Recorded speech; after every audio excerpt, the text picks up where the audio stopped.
Welcome, brethren, for turning into First News broadcast TV channel, where we dispense helpful to global awareness on current awareness and formers, building community news revolutionary commitment of our world. All right, we move on to the news headline and updates. Please, viewers, if it is your first time on First News broadcast TV channel, do us a favor to share to your friends and family, like and subscribe. See you again. Thanks for watching. You think you just fell out of a coconut tree? Who is Kamala Harris? She won't hold news conferences and rarely takes questions from reporters.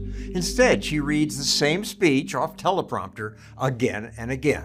The path to the White House runs right through this state. Her campaign also releases carefully produced videos. We believe in a future where every person has the opportunity not just to get by, but to get ahead. That would be good. But would Harris's policies allow that? America's on track to bankruptcy. The vice president votes in the affirmative. Harris repeatedly casts tie-breaking votes to spend more of your money. Unlocking the ability to pass a COVID relief package without Republican votes. Last election, I ran a game show that compared candidates' spending plans. It found that Trump and Biden wanted to increase spending by more than $200 billion. Elizabeth Warren and Bernie Sanders by trillions. But I was surprised that the biggest spending plans came from Kamala Harris. Her proposals would have exploded our debt. The highest inflation in 41 years. Biden's irresponsible spending ignited nasty inflation. Imagine what inflation would be like if Harris had been president. In her first policy speech, she's proposed almost $2 trillion in new spending. Provide first-time home buyers with $25,000. And $2 trillion small compared to what she wanted to do during COVID. Give every American $2,000 a month. That would have cost $21 trillion. She's also endorsed eliminating private health insurance, having government take it all over.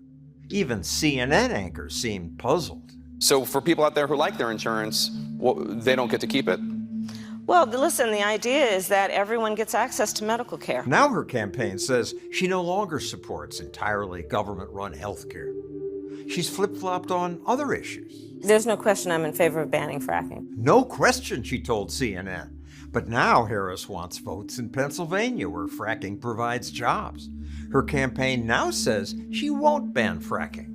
And they even say Republicans claiming she wanted a fracking ban is false, an obvious attempt to distract. But what's false? That's what she said. There's no question I'm in favor of banning fracking. So, yeah. She also wanted to force gun owners to sell their guns to the government. I support a mandatory buyback program. Mandatory. But again, today, a Harris campaign spokesperson tells us that the vice president would no longer require this. So who is the real Kamala Harris? She used to brag about being a tough prosecutor against even the smallest offenses. I decided I was going to start prosecuting parents for truancy.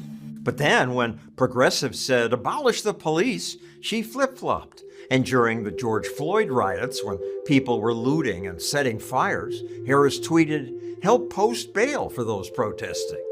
Now that the policing pendulum has swung back, she again brags about locking people up. I took on perpetrators of all kinds. During the 2019 Democratic debate, Tulsi Gabbard pointed out her hypocrisy. She put over 1,500 people in jail for marijuana violations and then laughed about it when she was asked if she ever smoked marijuana. That was true. Have you ever smoked? I have. Okay. Like in and college, I inhaled. I did inhale. Another criticism of Harris is that she's nasty to people who work for her. Incredibly, there's been a 92% turnover on her staff. Politico called her office abusive, an unhealthy environment. Now, if she were a hard-charging boss who got results, that might be okay. But we know what happened when Biden put her in charge of the border. More than 302,000 migrants crossed the southern border. Of course more people crossed. Harris promised them free stuff. Medicare for all to people who are in this country illegally? I am opposed to any policy that would deny any human being public education or public health period. Today, the legacy media want to protect Harris because they hate Trump so much. They were more honest when Harris ran against other Democrats. You're considered the most liberal United States senator.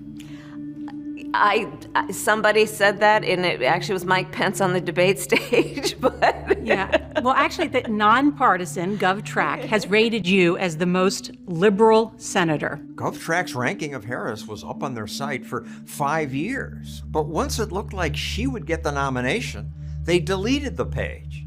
When questioned about it, they said, votes from one legislative session are not sufficient to create a reliable portrait. What can be unburdened by what has been. Harris needs this media cover because she says weird things. What can be unburdened by what has been. And radical things. Yes, we do talk about equity. We actually believe it is a good principle. Equality and equal opportunity aren't good enough, she says. There's a big difference between equality and equity. Equality suggests, everyone should get the same amount. Equitable treatment means we all end up at the same place. So we need more government redistribution. Everybody should end up in the same place. Finally, Harris embraces the word woke. We have to stay woke. Like, everybody needs to be woke. What's so funny about woke? Cause a lot of us to be woke. She is the favorite to be our new president?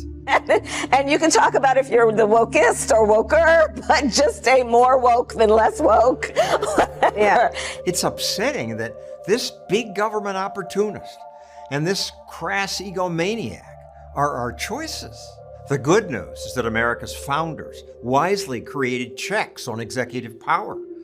Foolish media often say, the president runs the country. Run the country. Run this country. The worst person possible is running the country. But the president runs just one of 3 branches of government, each of which was designed to be able to stop the other from doing something crazy. The founders demanded limited government because they'd seen the damage done by tyrants. With these 2 candidates, I'm grateful for those limits on executive power. I sure hope they stick. Welcome, brethren, for turning into First News broadcast TV channel, where we dispense helpful to global awareness on current awareness and formers, building community news revolutionary commitment of our world. All right, we move on to